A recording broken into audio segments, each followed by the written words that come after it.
Luke chapter 22. The Festival of Unleavened Bread, which is called Passover, was approaching. The chief priests and the scribes were looking for a way to put him to death, because they were afraid of the people. Then Satan entered Judas, called Iscariot, who was numbered among the 12. He went away and discussed with the chief priests and temple police how he could hand him over to them. They were glad and agreed to give him silver. So he accepted the offer and started looking for a good opportunity to betray him to them when the crowd was not present. Then the day of unleavened bread came, when the Passover lamb had to be sacrificed. Jesus sent Peter and John, saying, "Go and make preparations for us to eat the Passover." "Where do you want us to prepare it?" they asked him. "Listen," he said to them. "When you've entered the city, a man carrying a water jug will meet you. Follow him into the house where he enters.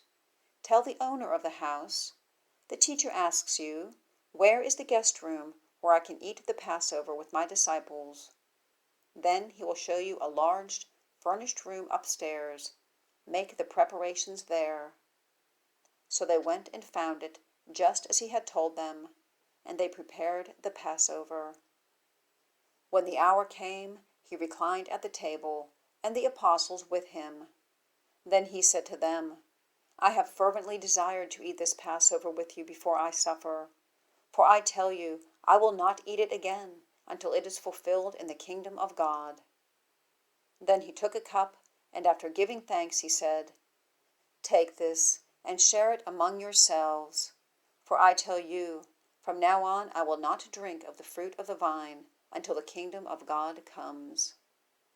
And he took bread, gave thanks, broke it, and gave it to them, and said, "This is my body, which is given for you. Do this in remembrance of me." In the same way, he also took the cup after supper and said, "This cup is the new covenant in my blood, which is poured out for you.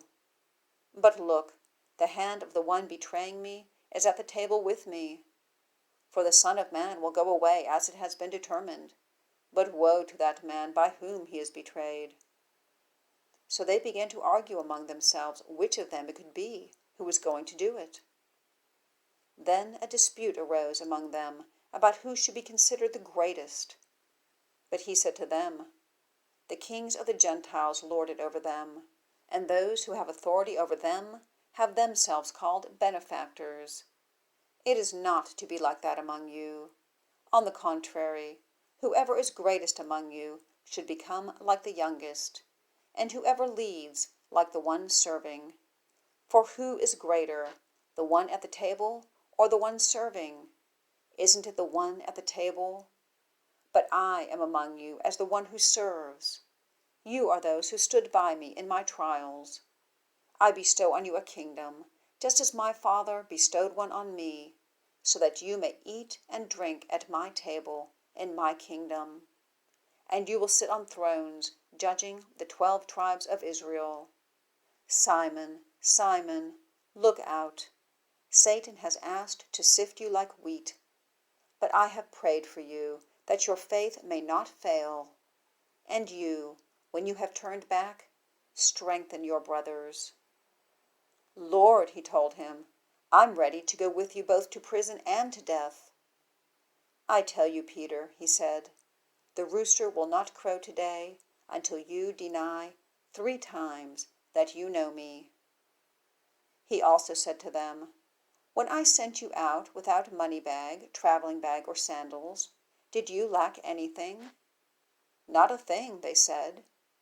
Then he said to them, "But now whoever has a money bag should take it, and also a traveling bag. And whoever doesn't have a sword should sell his robe and buy one. For I tell you, what is written must be fulfilled in me." And he was counted among the lawless. Yes, what is written about me is coming to fulfillment. "Lord," they said, "look, here are 2 swords." "That is enough," he told them. He went out and made his way as usual to the Mount of Olives, and the disciples followed him. When he reached the place, he told them, "Pray that you may not fall into temptation." Then he withdrew from them about a stone's throw, knelt down, and began to pray. "Father, if you are willing, take this cup away from me. Nevertheless, not my will, but yours be done." Then an angel from heaven appeared to him, strengthening him. Being in anguish, he prayed more fervently, and his sweat became like drops of blood falling to the ground. When he got up from prayer and came to the disciples, he found them sleeping, exhausted from their grief. "Why are you sleeping?" he asked them. "Get up and pray, so that you won't fall into temptation." While he was still speaking, suddenly a mob came, and one of the 12, named Judas, was leading them. He came near Jesus to kiss him, but Jesus said to him, "Judas, are you betraying the Son of Man with a kiss?" When those around him saw what was going to happen, they asked, "Lord, should we strike with the sword?" Then one of them struck the high priest's servant and cut off his right ear. But Jesus responded, "No more of this." And touching his ear, he healed him. Then Jesus said to the chief priests, temple police, and elders who had come for him, "Have you come out with swords and clubs as if I were a criminal?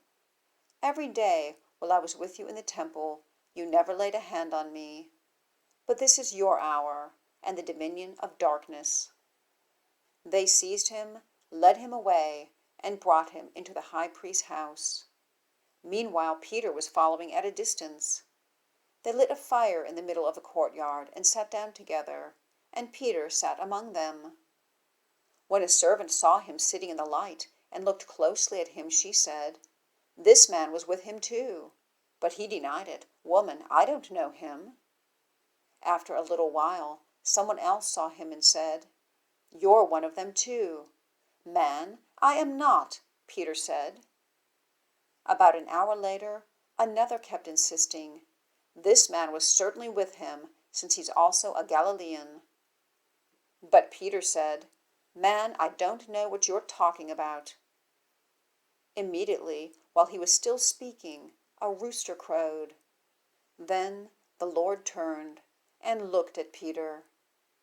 So Peter remembered the word of the Lord, how he had said to him, "Before the rooster crows today, you will deny me 3 times." And he went outside and wept bitterly. The men who were holding Jesus started mocking and beating him. After blindfolding him, they kept asking, "Prophesy, who was it that hit you?" And they were saying many other blasphemous things to him. When the daylight came, the elders of the priests, both the chief priests and the scribes, convened and brought him before their Sanhedrin. They said, "If you are the Messiah, tell us." But he said to them, "If I do tell you, you will not believe, and if I ask you, you will not answer. But from now on, the Son of Man will be seated at the right hand of the power of God." They all asked, "Are you then the Son of God?" And he said to them, "You say that I am." "Why do we need any more testimony?" they said, "since we've heard it ourselves from his mouth."